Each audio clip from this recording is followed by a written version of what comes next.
दोस्तों, आज मैं आपको दिखाने वाला हूँ बू हलीमा का बाग और अबसराय दरवाज़ा। जैसे ही हम आप देख रहे हैं इस चार दीवारी के अंदर दाखिल होंगे, ये बू हलीमा का बाग है। और ये जो आपको दिख रहा है ये बू हलीमा का मकबरा है, जो काफ़ी पुराना है और ख़ास पत्थर से नहीं बल्कि सादा रहन पत्थर से बनाया गया है। ये जो घास के पार्क आपको नज़र आ रहे हैं, यहाँ पर पुराने वक्त में एक बाग हुआ करता था जो बू हलीमा के नाम से मशहूर था। और ये बू हलीमा हुमायूं के दरबार में किसी ख़ास पद पर थी, लेकिन हिस्ट्री में इसका कोई ख़ास वर्णन नहीं किया गया है। इस बात से आप अंदाज़ा लगा सकते हैं कि ये बू हलीमा का मकबरा जो हुमायूं के मकबरे के बिल्कुल करीब बनाया गया है, तो इससे अंदाज़ा लगता है कि बू हलीमा हुमायूं के मकबरे में किसी खासी ओहदे पर थी। दोस्तों, जब आप हुमायूं के मकबरे को देखने के लिए जाएंगे तो इस तरह के कई दरवाजे आपको पार करने पड़ते हैं, और सारे दरवाजे काफ़ी शानदार और काफ़ी आलीशान बनाए गए हैं। सारे दरवाजे चार दीवारियों के ऊपर बनाए गए हैं। जहाँ भी दरवाजे आपको मिलते हैं पूरे एरिया की चार दीवारी हुई होती है और उसके दरमियान में इनको बनाया जाता है। आजकल इन दरवाज़ों में कबूतरों का बसेरा है, देख रहे हैं आप। रिपेयर का कोई ख़ास इंतज़ाम नहीं है और धीरे धीरे ये पुरानी इमारतें अपना रूप बदलती नज़र आ रही हैं।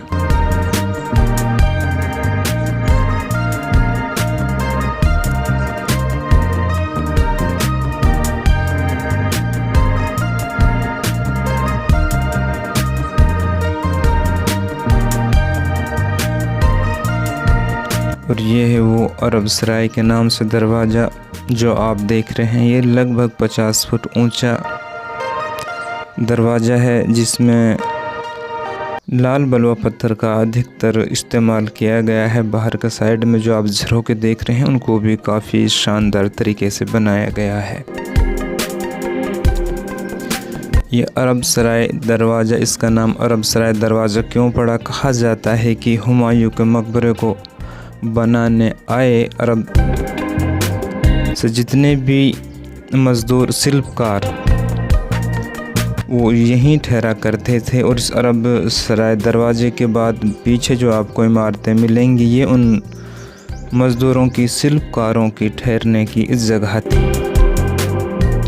ये अरबसराय दरवाज़ा और इसके पीछे बनी जो इमारतें, बिल्डिंग आप देखेंगे, इनको हुमायूं के मकबरे से पहले ही बनाया गया है। उसके बाद हुमायूं के मकबरे पर काम शुरू किया गया था। ये लगभग 2 मंजिला दरवाज़ा था, लेकिन अब खंडर हो चुका है। इसकी अपनी एक मंजिल भी पूरी तरह से अच्छी हालत में नहीं है, आप देख रहे हैं वो भी टूट चुकी है। ये अरबसराय दरवाजे के पीछे जो इमारतें आपको मिलती हैं, ये शिल्पकार जो पत्थरों का जो गढ़ने का जिन्होंने काम किया था। ये चबूतरा आप देख रहे हैं, गर्मियों में शायद इसे वो अपने लेटने के लिए इस्तेमाल करते होंगे।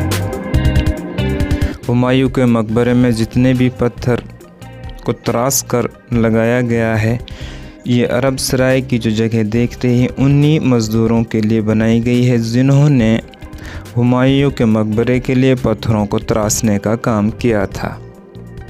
ये सिर्फ़ और सिर्फ पत्थर तराशने का इन्होंने काम किया था। उसमें जितने भी लाल बलुआ पत्थर की जालियाँ या जो भी डिज़ाइन दरवाज़ों पर किए गए हैं, ये शिल्पकार ये पत्थरों को तराशने वाले थे, जो अरबसराय के नाम से जो यहाँ पर मज़दूर रहा करते थे। बाकी लेबर का काम करने वाले और हज़ारों की तादाद में मज़दूर हुआ करते थे। ये सिर्फ इन्होंने पत्थरों को तराशने का काम किया था। ये उन्होंने सर्दियों में लौटने बैठने के लिए बनाई गई ये इमारतें आप देख रहे हैं। बिल्कुल इन तमाम इमारतों में साधारण पत्थर का इस्तेमाल किया गया है।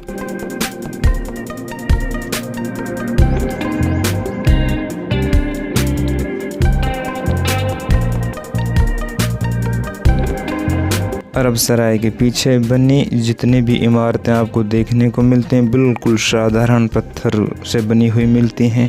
इनमें कोई भी लाल बलुआ पत्थर या सफ़ेद संगमरमर का इस्तेमाल नहीं किया गया है, इसलिए कि ये तमाम इमारतें अरब सराय के मज़दूरों के लिए, शिल्पकारों के लिए बनाई गई थी टेम्परेरी, एक आर्ज़ तौर पर, लेकिन आज भी ये मौजूद हैं।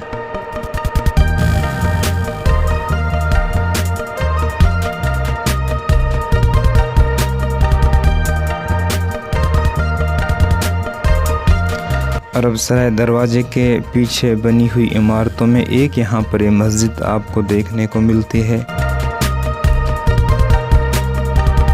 मस्जिद का काफ़ी बड़ा सहन है और मस्जिद बिल्कुल साधारण पत्थर का इस्तेमाल कर बनाई गई है। मस्जिद के किसी भी हिस्से पर कोई ख़ास पत्थर का इस्तेमाल नहीं किया गया है। इससे आप अंदाज़ा लगा सकते हैं कि ये मस्जिद भी मज़दूरों के लिए ही बनाई गई थी, कि मस्जिद पर कोई लाल बलुआ पत्थर, जो रेड लाइटस्टोन पत्थर ज़्यादातर इस्तेमाल किया करते थे, कहीं भी लगभग मस्जिद पर देखने को नहीं मिलता है। बिल्कुल साधारण पत्थर से इस्तेमाल कर बनाई गई है। कोई सफ़ेद संगमरमर या लाल बलुआ पत्थर का इस्तेमाल कहीं भी इस मस्जिद में आपको देखने को नहीं मिलता है।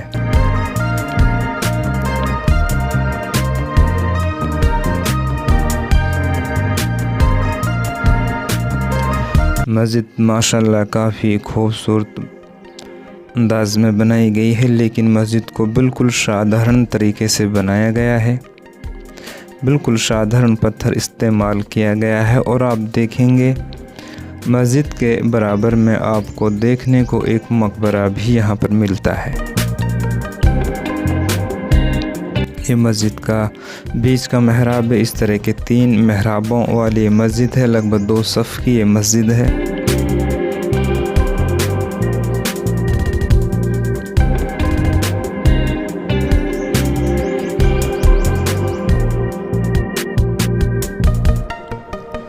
मस्जिद की हालत भी अब काफ़ी खस्ता हो चुकी है। नमाज मस्जिद में किसी भी वक्त की लगभग अदा नहीं की जाती है और मस्जिद धीरे धीरे खंडर होती जा रही है।